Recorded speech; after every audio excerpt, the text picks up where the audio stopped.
Hi friends, welcome to Thangatamil Vlogs. இன்னைக்கு என்ன பார்க்க போறோம்னா sembaruthipooj juice. வாங்க இது எப்படி பண்றதுன்னு பார்க்கலாம். இன்னைக்கு நான் ஒரு 10 ரெட் கலர் செம்பருத்தி பூ எடுத்துர்க்கேன். இந்த மாதிரி ரெட் கலர் 5 இதழ் இருக்க செம்பருத்தி பூ மட்டும் யூஸ் பண்ணிக்கோங்க. வேற கலர் வேண்டாம். இப்போ இதோட பெட்டல்ஸ் மட்டும் ரிமூவ் பண்ணி தனியா எடுத்துக்கலாம்.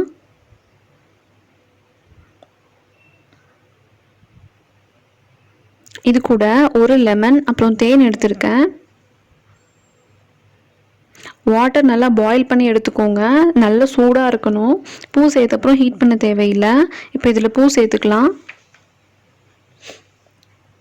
பூவோட கலர் தண்ணியில் இறங்குற வரை இதை அப்படியே விட்டுடலாம். இப்போ கலர் நல்லா இறங்கிடுச்சு. இதை ஃபில்டர் பண்ணிக்கலாம்.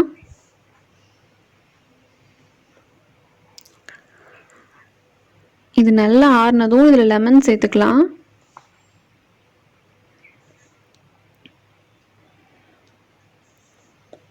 இப்போது இதில் தேவையான அளவுக்கு தேன் சேர்த்துக்கலாம். நல்லா கலந்து விட்டுக்கோங்க.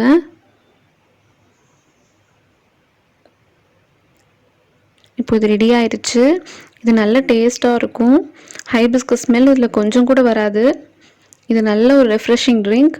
நீங்களும் இதே மாதிரி ட்ரை பண்ணி பாருங்கள். இந்த வீடியோ உங்களுக்கு பிடிச்சிருந்துச்சுன்னா லைக் பண்ணுங்கள், ஷேர் பண்ணுங்கள், சப்ஸ்கிரைப் பண்ணுங்கள், கமெண்ட் பண்ணுங்கள். தேங்க்யூ.